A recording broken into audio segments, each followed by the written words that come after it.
Hey, what's going on, everybody? This your hostess with the mostest, Mr. Richard, and welcome to the Rich Get Richard. Today, we're going to talk about business credit, everything about it, everything you need to know, the things that have faded, the things that have changed, and the way you need to analyze your situation to be best suited to get business credit. And we're going to talk everything about it. So let's get into it. So, a lot of people come to me, or a lot of people ask me, "Yo, man, how does business credit work? How do I do this? How do I do this? How do I put cars in my name? How do I put houses in my name? How do I put businesses in my name? How I do real estate in my name? All that kind of stuff like that. How do I use business credit to fund that type of stuff?" I'm gonna break it down. I'm gonna talk about a technique that a lot of people was using back in the day, but that's kind of obsolete now. And I'm gonna tell you the ways you need to do it now. So listen up, buckle up, take a lesson, and let's get to it. So the ways that are going around on the internet, and I still see people doing this to the day, is that people are asking for business credit, but they're asking for it just on like their business side. And that technique is kind of dead. And I kind of, if any of this stuff relates to you, or somebody told you that this works, I'm telling you straight up that it doesn't. A lot of people in the industry and a lot of people I talk to, a lot of my counterparts, a lot of people who do a lot of funding, a lot of people who do a lot of business credit, a lot of people who do a lot of credit stacking and hybrid credit, it doesn't work anymore. So this technique was pretty much popular in like 2017, 2018. And so what happened is you would have to get a Dun and Bradstreet score. And you would get a Dun and Bradstreet account, and then you would log into your Dun and Bradstreet. And then they would give you what's called a Payday score. A Payday score and your social security number was kind of like the same thing. One, your social security number is linked to your personal credit, and your Dun and Bradstreet's Payday score was linked to your credit, your business credit. And then what you had to do is you had to get trade lines on your credit. A trade line is just like an inquiry or just like lines of credit on your personal credit, but it's called a trade line on your business credit, and your paydex score should go up. You have three different types you can get. You can get what's called a net 30, you can get what's called a net 60, you can get what's called a net 90. Net 60 means that the net of the net of the amount of money that you owe is due in 30 days. So if I slid my car and you got me a line of credit for $300, I don't have to pay that back for 30 days. And then you have what's called a net 60 days. The balance or the net is due to that company in 60 days. So it's pretty much extending you a line of credit. And and then you also have what's called a net 90 too. Net 90, 90 days, slide your card, pay it back in 90 days. Okay. So there was a handful of companies that was doing this. So you have Granger, you have Uline, you have Snap-on, you have Home Depot, you have Lowe's, you have Sam's Cards, the Sam's Club, and then what people was doing is they was going out and applying for trade lines with their Dun and Bradstreet number to get their paydex score up. But you have to make so many transactions on those accounts a month for those accounts to show up. So I had to go to Uline, and Uline sold like toiletries. So I got to pretty much buy $100 worth of toilet paper, right? Or toiletries, right? And it was super overpriced, right? You can go to Walmart and get three times as much for the same price you're paying for that toilet paper. And then you had to go to Granger, and they sold like hardware tools and stuff like that, or whatever the hell it is. So now you got to go get a whole bunch of tools and crap that you don't even need. And then you got to go to Home Depot, spend $100. And some gas companies would do it too. So now I got to go put $100 worth of gas in my car and use that card. So now you go out and get six trade lines. The six trade lines, you got to spend $100 a month. 100, next month. 100 next month. And do over time, those trade lines were supposed to report to your paydex score, and Dun and Bradstreet, which is the equivalent of Equifax, TransUnion, and Credit Karma, were supposed to report to your business credit. But guess what happened? Dun and Bradstreet wasn't doing their damn job. They wasn't updating your paydex score. They wasn't updating your trade lines. They wasn't doing crap. So a lot of people's like, yo, man, what the hell? I'm paying $600, $1,000 a month for these trade lines. You're not reporting my payday score, and I'm gonna sue your ass. So all these people start suing Dun and Bradstreet, and they're in a major lawsuit that they've been in for 5 years because they're not reporting. They're still in it. So that process doesn't work because the Dun and Bradstreet wasn't reporting to your payday score. Your payday score wasn't going up, and hell, sometimes it was hard to even get your payday score. People was writing me or calling me, talking, "Yo, man, I did all this stuff, and my payday score's not even showing up." And I was like, "Yo, let me see your account," and it'd be like error or NA, all right? And then I got on there and tried to do mine, same thing. I was like, "Yo, what the hell? I was paying all this stuff for nothing, and wasting all my time, and wasting all my effort, and wasting all my energy." It is what it is. So the bank said, "Screw Dun and Bradstreet. We are going to give you business lines of credit." And everybody go, "Yay!" And then everybody say, "But your business line of credit will be secured with your personal credit." And everybody go, "Oh shit." Because people try to bypass using their regular credit and go to using business credit through Dun and Bradstreet. Because I guess for some reason that their credit is jacked up or they messed up, and now they're just trying to like sweep that under the rug and, oh, let me try something else now, right? But the banks got hip to that, and the bank said, "Nah, we're going to use your personal credit, because if you can't pay your personal bills on time, we're not going to pay. You're not going to pay your um, business lines of credit on time." So the banks said, first of all, to get business credit through the banks, securing your personal credit as the guarantor, you need to have a proper business structure. And what things are they looking for? And anybody and everybody who's watching this, you need to have these things before you even think about getting business credit or business credit through the bank. One, you need to have an LLC, S Corp, or C Corp, right? And your name can't be your name or any high risk industries. Trucking, finance, real estate, that type of stuff. It can't be that type of stuff, right? So you can't have that stuff on your, and then you can't put it in your name. So let's say if your name was Johnny Walker, you can't be Johnny Walker Trucking, right, bro? That is red flag. name, trucking. John Williams Trucking Finance. And red flag. They're gonna red flag you. They credit card companies. I know these people. I've done hundreds of thousands of dollars worth of line of credit, probably millions of dollars worth of line of credit, including the people that I've gotten, not including the stuff that I've done. You know, they are looking, they put your stuff in a system and it shoots off and it just boom, it'll ping it and it'll just shoot it out. Funding, credit, finance, real estate, restaurant, trucking, don't put none of that crap in there.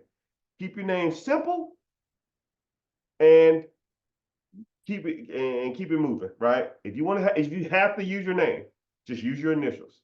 If your name Michael B. Jordan, MBJ, and then these are the four magic words I tell everybody to use, and I ain't having to have a problem yet. There's other ones, but I don't know them. I do know them. I don't get into it though. Management, solutions, management, solutions. I can't think now. Management, solutions, consulting, and don't use logistics, use enterprise. Logistics sounds like a trucking company. Some people say logistics is good, but enterprise is better. So management, consulting, enterprise, management. I think I said them all. I think I know I said them all. So your initials, MBJ, Management Solutions, LLC. Or you can use, I tell people too, you can use adjectives, you know, things that describe an action. So running, running management, jumping solutions, hopping, just it's nothing. They don't mean anything, right? They're just generic words.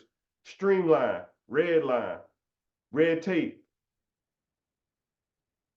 big, big house, little house, red house, red house management solutions. They don't mean anything, right? They don't pertain to anything. They don't say anything. They don't mean nothing. What the hell is a red house solution? I don't damn know, right? So think about all the big players and big stuff like that in the world, right? Think of like the big financial houses, Merrill Lynch. It don't say financial group. It just says Merrill Lynch, Charles Schwab, Fidelity, E-Trade, Webull, Goldman Sachs. Think of any other business, Baskin Robbins. They don't say ice cream. They don't say trucking. UPS don't even say trucking. FedEx don't say trucking. USPS don't say trucking. They fucking do a lot of trucking. Tesla is a car company. It don't say car company. It just says Tesla. Amazon, damn near trucking and logistics. It don't say trucking logistics. It says Amazon. It means nothing, right? Name your company, your LLCs, something that means nothing, because that's how you get funding. The more in a high risk industry, the less funding you get. So next, you need to focus on business address, because as soon as you put your home address, it's going to say this is a residential resident. Boom, it's going to kick it out. Like the manager can't even fix it. They just say, "Yo, man, it got declined," and then they're going to look at it and say, "Is this your home?" They say, "Yep." Can't do that, man. So you need to get your virtual address. In the DIY kit, if you join the mentorship, you get it for free. You get all that information for free, and then you can just go through and just click and plug and play all that information in. Next, you need a business number, either a Google number or a 1-800 number. You can't put your regular phone number because that is a red flag. It's going to ping it. This says a residential phone number, going to kick back, kick out your application, right? I'm like, what happened? Home phone number, man, can't use it. Next is your business, your bank account, right? You need to set up a business checking account or business savings account. And to do that, you're gonna need your LLC and your EIN, and it needs to be in good standard, right? Because the good standard, if your business is in bad standard, meaning that you ain't pay your $100 due every year, they're gonna kick the application out. Good standard, you need an address, you need a number, you need a business checking account, cell phone address. It's one more I'm thinking, I can't think about it off the top of my head. But you need to have all these things in place before you even go down there. And typically when I get a client, they say, "Yo, I'm ready for business funding." I say, "Yo, I'm gonna need address, number, virtual address. I need your number. I need, oh, and email too. You need a professional email, because if you say I'm hotlips@gmail.com, they're gonna get that shit straight up out of here, right? Everybody in here has the DIY. Everybody in my community has a DIY LLC kit, and it has how you get free email, and that's normally like $5 to $10 a month, and you get that for free. So you just it, you just if you use it, then you pretty much can. It pretty much pays for a lot of this stuff that you're going to be getting. So just use that. So please make sure you have a professional email, your name at your LLC or your name at your business, right? So I noticed a lot of people who send me emails talking about, "Man, I'm ready to get started." I already know that you're already behind the curve because of your email. So once all those things in place and you're in good standards with your state registry, now you go to the banks and you say, "Hey, I want business lines of credit." Well, what's your personal credit? Minimum needs to be 680, right? 680 is the standard for pretty much everything. You want to buy a business, you want to start getting into investing in real estate, you want to get funding for anything, we shooting for 680, right? That's our goal, 680. Now you go to the bank and you say, "Yo, I need lines of credit." Then you go to this bank and say, "I need lines of credit." You go to this bank and need lines of credit, and then you get pretty much all the line of credit you get. But there's a caveat. I actually explained this to someone earlier. The amount of business credit you get is contingent upon your relationships with those banks. Okay. So, for example, I use this example, and I don't want to offend anybody, but it's just an easy example to make. Let's just say there's a woman or a guy. Well, I'll say a woman, or we'll say a guy too, right? And they have kids. right? They got like 7 kids or something, right? And then you go over to their house and you're like, hey, baby, let's hang out, let's get together. And they're like, you walked in here and you asked me to like hang out and be with you, but you didn't even acknowledge my kids. And then you're like, well, shoot, now I gotta go hang with these kids. So you go over to this kid, you play with them. You go over to this kid, you play with them. And then you go back and you're like, okay, you played with 2 of them. That's okay. I'll spend a little time with you, but I got 7 kids. You're like, oh shit, okay, cool. So now I'm gonna go to this kid. I'm gonna go to this kid. I'm gonna go to this kid. I'm gonna go to this kid. I'm gonna play with all these kids, right? And then I say, yo, I played with all 7 of these kids, right? Then you go back to the parent and say, yo, I played with all these kids. Can we hang out now? And they're like, you know, I think we can. That scenario is literally how banks work. Banks have quotas.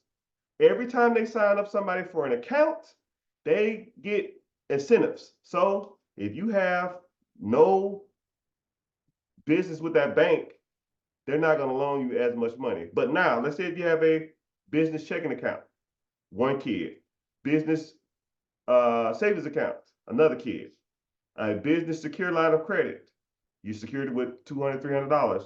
A personal line of credit, you secured it with $200, $300. You have a personal savings account. You have a personal checking account.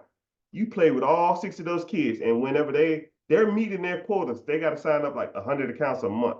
So now this account is set up. You gave them 6 products. You play with all 6 of their kids, and now mama or daddy gonna love you for life. Now you're gonna go in there and say, yo, I play with all them little badass kids. What you got for me? The world is yours, right? But now you're gonna leave that person's house and you're gonna go to the neighbor's house and you're gonna play with that kid. You're gonna play with the other kids. You can play with all those kids. Business checking, business saving, business secure line of credits, business personal checking, personal savings. You just getting all these kids, right? You go to Wells Fargo, PNC, Wells Fargo. You go to all these different banks, right? And just have baby mama loving all day long. You got 7 girlfriends, and you got like damn near 30 kids, right? But anytime you want to sleep somewhere, you got a home, right? Anytime you want to do anything, you have a home. So you should have, especially with banks that I'm going to recommend y'all in the mentorship, those banks are pretty much crucial to maximizing the amount of funding you get. And if you want to learn more about maximizing your funding, you need to hop in the mentorship. Click the link in the bio, sign up for Be Your Own Boss. And I hope you learn something. And I hope that you go out and secure most funding. But a lot of people try to, and then they come back and say, yo, Mr. Richard, I only got like $10,000. Where's this 50, 60, 70, $100,000 you're talking about? I say, hey, man, you must have did something wrong, right? Half the clients that come to me for funding are people that tried it themselves and they messed it up. And that's why you hire professionals to do professional jobs, because we get professional results. But hey, what do I know about that? Make sure you like and following too. Click the link in the bio. Join the class. It's free. Thank y'all. Peace.